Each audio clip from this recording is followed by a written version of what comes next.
Alikho elishona lingenazo ezalo yamkela ke nazi ezihamba phambili namuhla. Ivulwe ngokusemthethweni eyozokuvakasha eThekwini. Ukufika kwelokunukubeza ingane eMgungundlovu kanti senyukile esabashone kwingozi yomgwaqo eMpangeni. Izindaba ze1 KZN TV uzifundela uSiyabonga wakaduma nina bezulu elidume esandlwane siyakhuleka.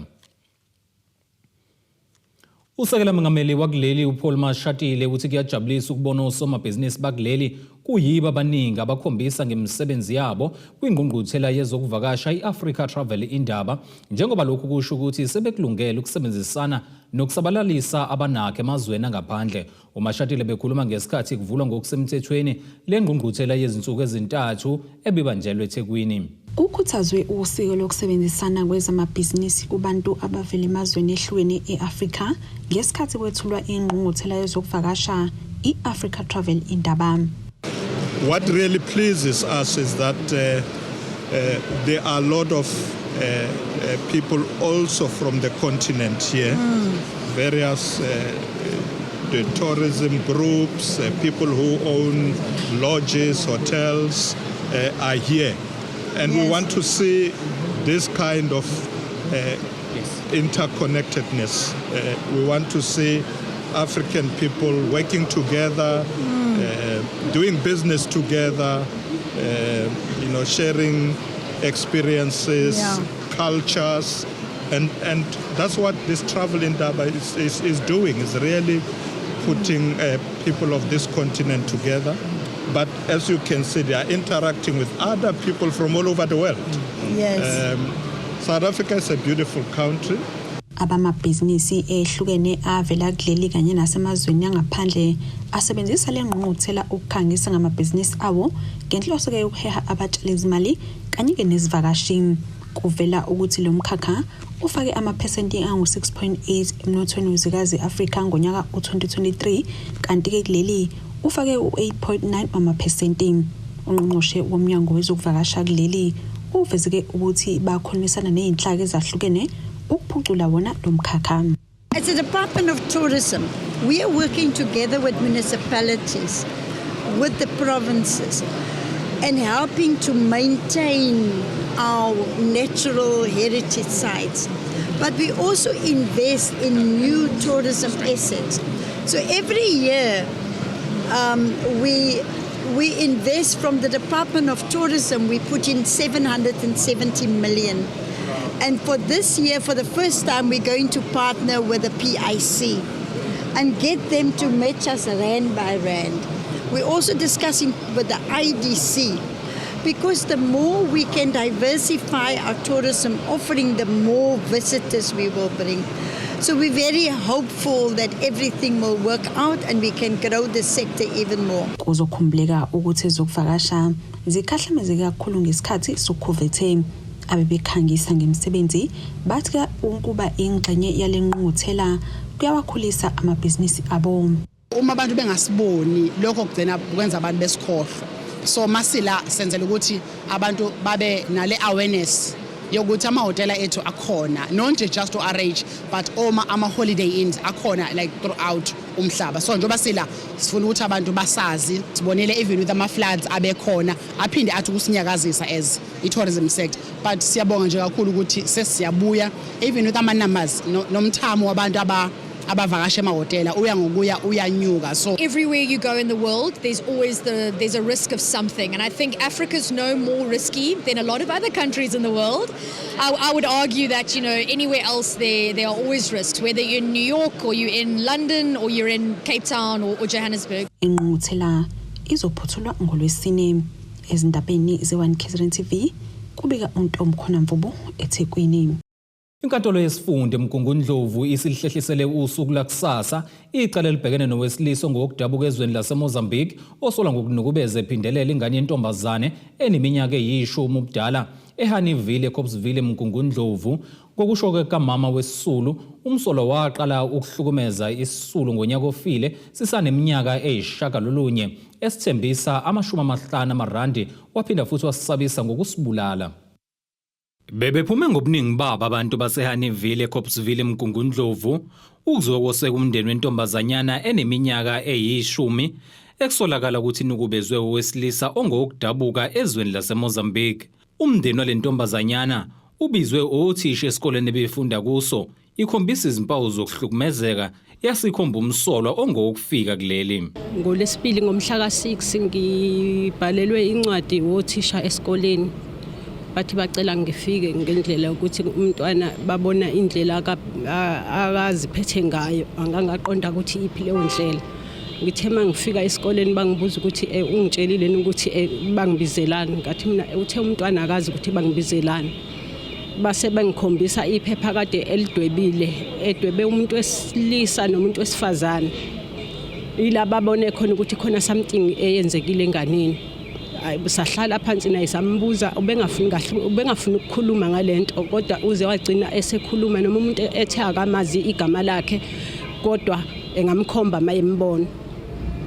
Wayisalokhuza ke kwabiziwa amaphoyisa sithatha asisa esibhedlela wafika wahlolwa kwatholakala ukuthi ngempela ureshiwe umntwana futhi kuyakhombisa ukuthi akuyena umuntu akarepiwe umuntu omncane umuntu omdala. Mayebuzwa kumntwana washo ukuthi into eqale ngonyaka odlule mhlambe ngabo May kodwa umuntu bekembone mabehlangana emgaqweni ambuke kabi kusho ukuthi yona ndlela bekumsabisa ngoba uyasho ukuthi wayithe meke washo uzombulala wathi uzomupha imali uzomupha 50 rand isiphetho sakhona kodwa wamupha u20 rand. Siyayibona ukuthi into akade yenza iphindelela ngoba besinakho kumnothisa ukuthi akakwazi bengakwazi kahle ukubamba umchamo. Bese kunesikhathi nje simbona ukuthi unenkinga lo mntwana akakwazi ukuthi awubambe umchamo wakhe. Umndeni ufisa umthetho udlala indima yawo. Kunxuswe uhulumeni kubaqinisekisa ukuthi abantu bokufika bakuleli banezimvume zokuba kulelizwe. Singiphathe kakhulu ngoba ngiyafisa ngathi umthetho bungadlala indima yawo. Bize noma ngekushintsha empilweni yami ukuthi umntana nami impilo yakhe eyicekeleke phansi ikusasa lakhe lelicekeleke phansi.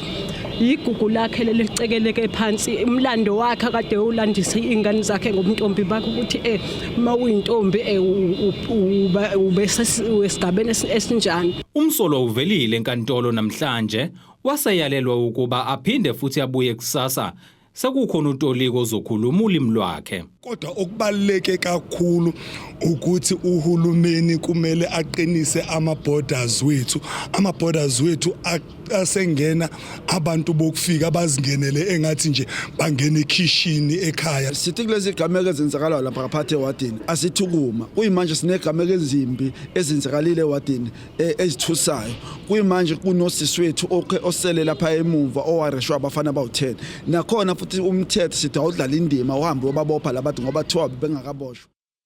Sifinyelele kwaba isishagalolunye isibalo sabantu abadlule emhlabeni ngenxa yengozi ebandakanya iloli elithwala izimoto ezisuke zisengozini nesilolana iH100 emgaqweni onguthela wayeka uN2 empangeni enyakathonela kaMthaniya.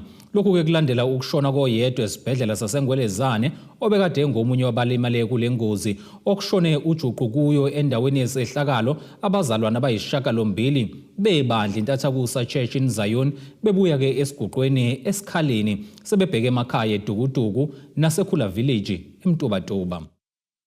Iqembu le-IFP ngaphansi kwesiyingisa kwaNongoma lisangathe imashe nokuthula ebheke kumasipala wakule ndawo nalapho beliphakamisa ukungenami ngokwenzeka kulomkhandlu. Okuhlanganisa ke nabaholi bakhona ababhekene namacala enkohlakalo kuzokhumuleka ukuthi imeya usekela meya kanjalo nosomlomo balomasipala bake baboshwa ngamacala enkohlakalo okumanje asasenkantolo. Le mashi isuke enkundleni yezemidlalo elindizwe yadlulele enkantolo yaze yayophela kamasipala nokuyilapho befike bathula khona uhlu lwezikhalazo. Amalungu eqembu le-IFP akwaNongoma angaphezulu kwenkulungwane amashele umasipala wendawo ekhala ngesiphathimandla zalomkhandlu efuna sishenxe esikhundleni okuhlanganisa imeya kanjalo nosomlomo. Usihlalo we-IFP esiyingini sakwaNongoma umbekezeli Zondo uthi bafuna aphume umeya esikhundleni ngenxa yokuthinteka emacaleni enkohlakalo abhekene nawo. Imashe besinawo namhlanje bekuwukuthi siye enkantolo siyozwakalisa ukungeneliseki kwethu ngenxa yokuthi kunabaholi umasipala umhlonishwa umeya umhlonishwa uSpeaker kanye neDeputy abane okunezinsolo zokuthi abaphathanga kahle inkece zomkhandlu ngakho ke kunezinsolo baboshwa base bekhululwa ngebhayili manje ke bangaphandle ngebhayili kodwa mabephuma akusicaceli ama conditions ebhayili ngoba singabe ngasithokozisa uma ngase kube njalo sishintshela umhlonishwa umeya. Imasha leli qembu iqala enkundleni ezimidlalo kaLindizwe yadlulela enkantolo kaMantshi yendawo nalapho leli qembu lifike ladlulisela khona izikhalo ezithinta ukusebenza kwemeya kanjalo nosomlomo ekubeni bebhekene namacala abucayi athinta inkohlakalo. Kale khona enkantolo safike sayithula imemorandum ukuthi sicela ukuthi ke besicacisele ngama bail conditions ukuthi kanti ayeme kanjani ngoba kukhona ama officials aboshwa ngaphambilini emkhandlweni ngecala elifanayo aphuma ngebhayili kodwa ama conditions abavimbela ukuthi babuyele emkhandlweni. Leli qembu libe sedlulela kumasipala wakwaNongoma nalapho uhlu lwesikhalo lwamukelwe umphathi kamasipala uMpumelelo Mnguni nowaqokwa ngokusemthethweni ungqongqoshe wezokubusa ngokubambisana esifundazweni KwaZulu-Natal umfundisi uThula Sizwe Buthelezi.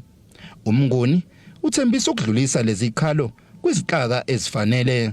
Ngiphinde ngenze isiqiniseko sokuthi eminyangweni wezokuphatha nokubusa okukhokta weprovince ngiyahamba ngiyokwenza isethulo salencwadi kunamhlanje umhlonishwa ungqongqoshe umfundisi uThula Sizwe Buthelezi. Ngingagcini lapho ke futhi bese ngiphinda ngiyidlulisa ke futhi ke ngoba bengithe sebeshilo ukuthi ayiye kwaSARS for lifestyle audit ngiyidlulise ke futhi nakumvikelo umphakathi upublic protector njoba ulawulwe lezo zicelo zabo. Icopy khona manje ngizohamba ngimnikeze umhlonishwa umeya alale enayo naye. Kuzokhumuleka ukuthi imeya isekela layo kanjalo nosomlomo baboshwa ngonyaka owedlule ngoxhaxha lomacala athinta inkohlakalo kulomasipala. Kanjalo nabanye abasebenzi nabo bakhalelwa amasongo kasigonyela nakuba baphuma ngebhayili kodwa eminye imbandela yabanqabela ukuba babuyele emsebenzini. Inkantolo kaMantshi yakwaNongoma yamukele lezi zikhalo yathembisa ukubuyisa izipendulo ezinsukwini eziyishumi-nane. Umphathi akeze ukuphendula manje. Sicela nisinikeze izinsuku eziwu-14. Bese siyabuyela kini nempendulo. Siyabonga. Ezindabeni ze-1KZN TV kubika uThabani Maphumulo kwaNongoma. Izisebenzi zenkampani yonogada iProsecure ezigada isibhedlela iChrist the King eXhobo zikhala ngesihluku sikamqashi ezithi uvele wazixosha ngemuva kokuthi zangenela isiteleka sosuku olulodwa. Lezi izisebenzi zithi umqashi ngesikhathi exosha ukhethe iphela emasini njengoba ixoshe izisebenzi ezingama-26 kuphela ekubeni izisebenzi zonke zenkampani iProsecure zabeka phansi amathuluzi zangasebenza ngelanga lesiteleka sangomhla ka-2 April kuwo lonyaka zazithi ke zifuna unyuselwa iholo. Zikhala ngomqasho okhetha iphela emasini izisebenzi zenkampani Prosecure ebezigada isibhedlela iChrist the King eSeqobo. Lezi izisebenzi zithi umqashi uzixoshe ngemuva kokuzibeka icala lokuba yingxenye yesiteleka sezisebenzi esasingomhla ka-2 April kulonyaka. Kade zikhala ngokwenyuselwa iholo. Kwaqala ngo-2022 mase sicela phela ukuthi njengawo wonke umuntu omsebenzi makufanele kunyuke phela emaholweni. Ayike abantu abaswileke ayisaqhubeka futhi sasebenza siloke sisiveza leso sicelo ukuthi siyacela phela nathi izinto ziyakhuphuka ezitolo amanani ayenyuka besicela nathi makufika isikhathi sokuthi kunyuke imiholo ikhuphuke bangasinaka abaqashi bethu. Kwawo-2023 wanganyuka umholo, kwawo-2024 wanganyuka umholo, u-2025 sesicelile kwinyunyana yethu isisikhulumele kaningi nenkampani ukuthi sicela imiholo yethu bandla inyuswe nathi asa-afford ukwenza izinto. Uthi bangenela isiteleka bonke bengabasebenzi bale nkampani kodwa kwaxoshwa abambalwa. Disase sathatha isinqumo sabasebenzi sisonke sateleka sonke akekho ongazange ateleke umsebenzi sateleka sonke amathimu mathathu ateleka wonke mhla ka-2 April akekho umsebenzi owasebenza kodwa kwaendapha kuxoshwe abantu abawu26 kuphela. I-team ngayodwa ina 22 kodwa abantu abaxoshiwe bawu26 kuphela, bonke abanye basemsebenzini. Umbuzo esinawo ukuthi yini esiyixoshelwe ngoba kuthiwa sixoshelwe isiteleka. Sizibuza ukuthi laba basele abasebenzayo bona sibe sateleka nabo ingoba benjani. Sithi mhlawumbe kumqashi wethu akasicacisele, mhlawumbe kukhona athi nokunye esingakwazi esikwenzile okungale ngoba phela ukuba lokuxoshwa esixoshelwe kumayelana nesiteleka ngabe kuxoshwe yonke into eyisecurity. Uhlengezela izinyembezi wakhala wathi abakucelayo ubulungiswa bokuthi babuyiselwe emsebenzini nabo. Umqashi wethu akabe neqiniso. Sicela iqiniso, kubhlungu nathi njengoba sihleli singasebenzi sinezingane esixakekile. Siyacela nesiphathi mandla ezizobona. Sicela usizo sixakekile kubhlungu. Imali asinayo, sihola umholo omncane. 2 years wonke imholo ungakhuphuki. Kodwa kuwona lo mholo sizithengela uniform ngobani siyakuthanda ukusebenza. Kodwa kuwona lo mholo asisa afford kwakuthenga kwayona lo uniform. Izicathulo lezi engizigqokile izona izicathulo lezi engisebenza ngazo engazithengela mina ezidabukile ngoba ngiyathanda ukusebenza ngizigqoka zidabukile kanje angisenawo amandla ukuthi ngizithengele uniform. Siyacela ubulungiswa, siyacela nakubaphathi besibedlela basikhulumele nenkampani. Iphunzile imizamo yokuthola umqashi. Lo mbiko beniwethulele uZamando Sicele wezindaba ze1 KZN TV ngiseXhobo. Ake sihlabena nalo ikhefu sihlangabeze futhi nezinye masibuya.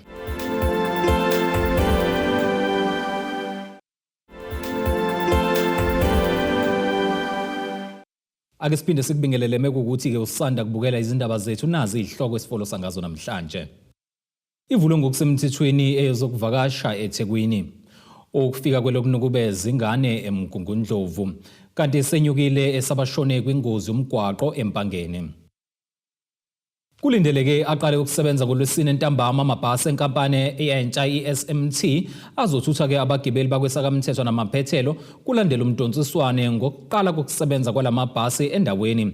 Lokhu ke kulandela umhlangano beyimpumelelo obusemkhandlwini wenkosi kwamthethwa eDondotha namuhla.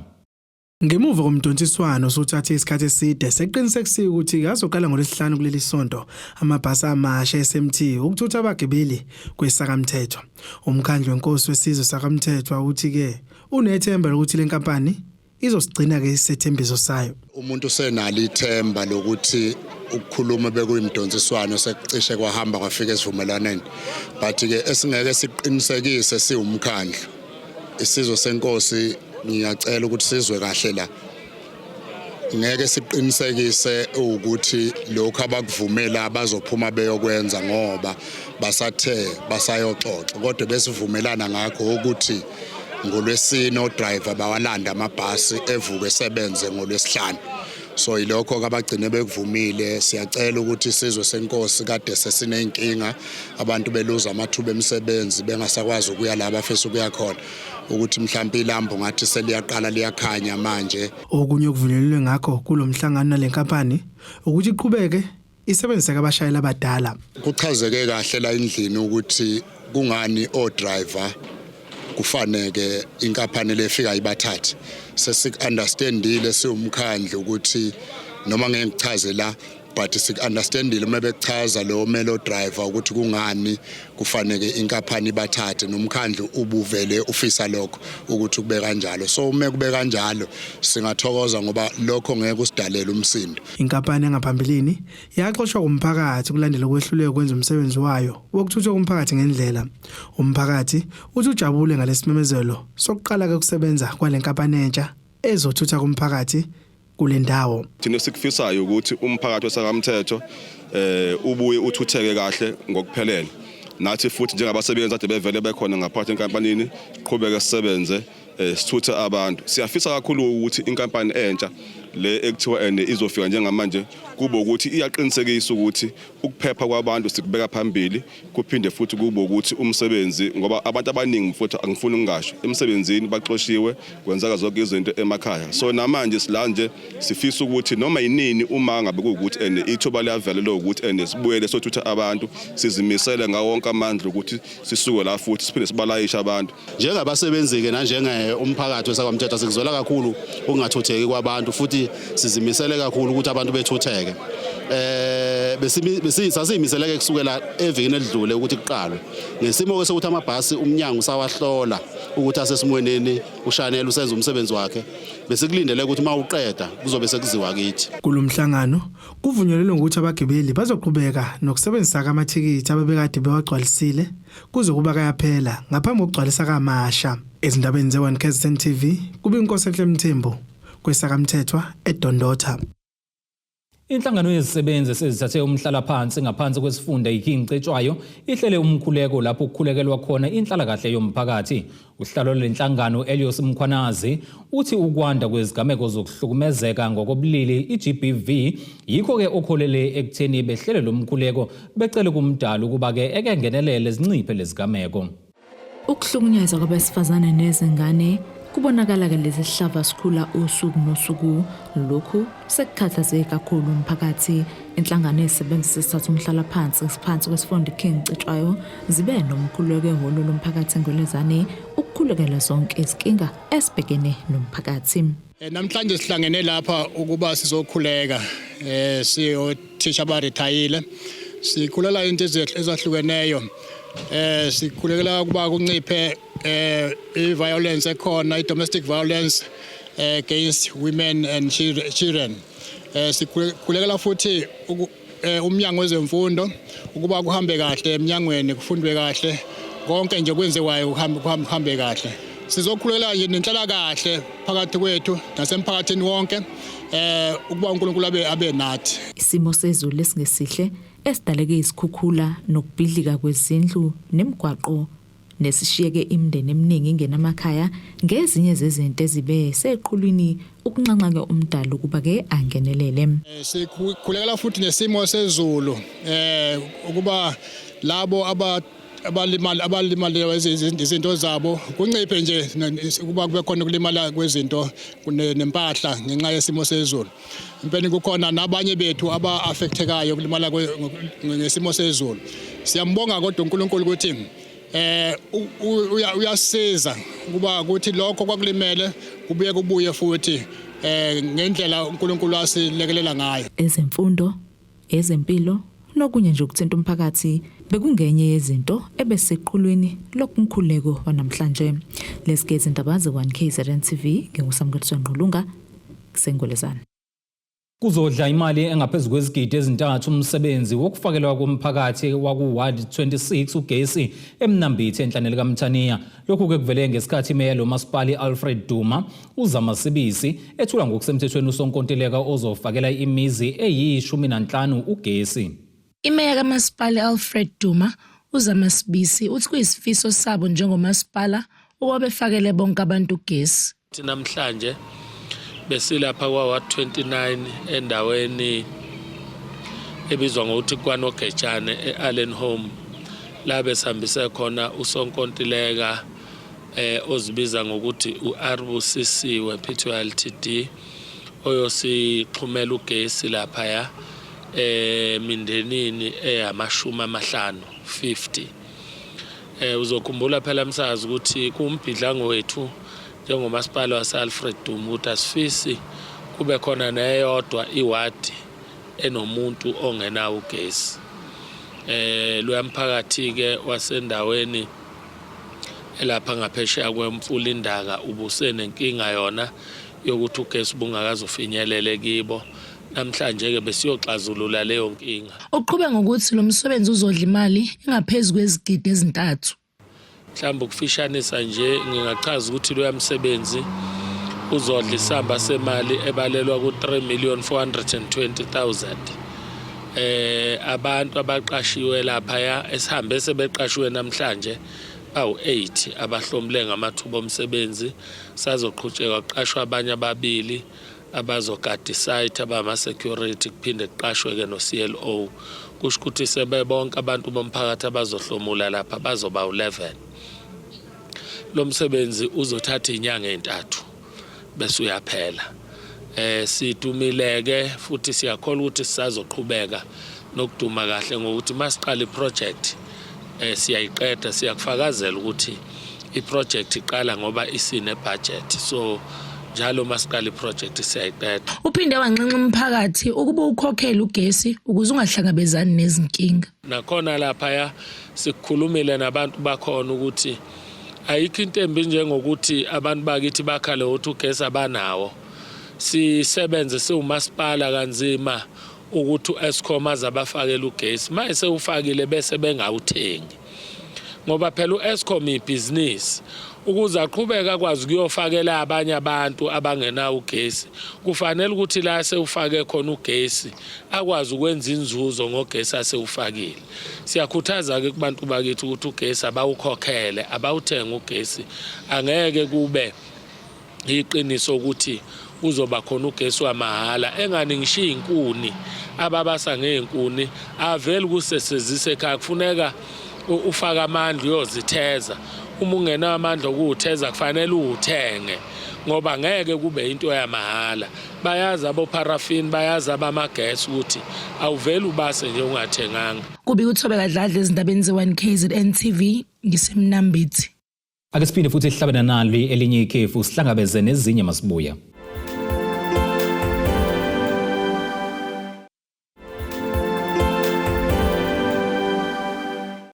Ake sikubingelele siphinde sikwamukele ukuthi ke usanda kubukela izindaba zethu nazi ihloko ezihamba phambili namhlanje.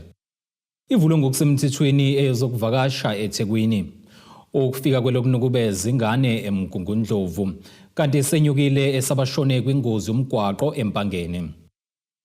Kuleli iqophelo singena sijule engosini yezomnotho.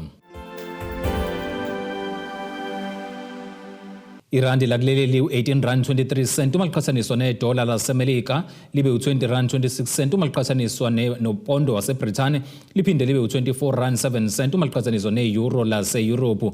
Igolide ke lona lingu$3,264.37 i-ounce kuthi oil ongahluziwe kube u$64.96 umphongolo. Ake sibhekele ngosini yezemidlalo.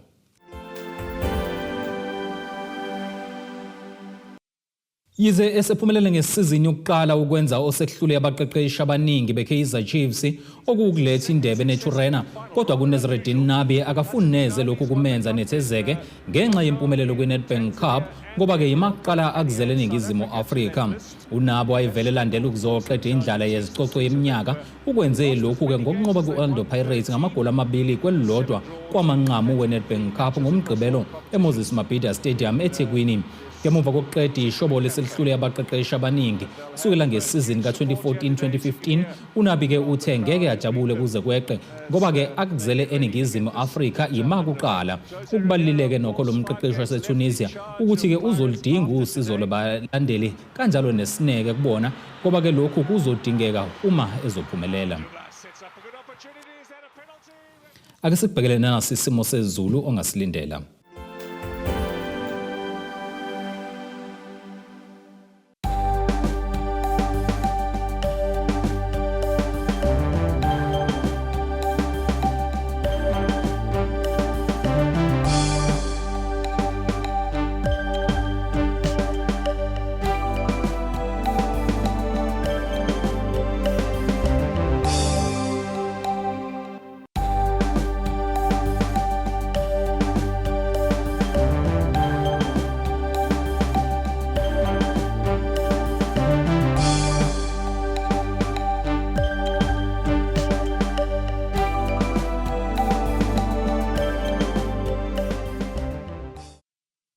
Zulumnyama undlela zimhlophe ngiyazikuqisa ke bese kuphathele zona namhlanje awuhlangabeze noma kanjani futhi kusasa ngesikhathi esifanayo.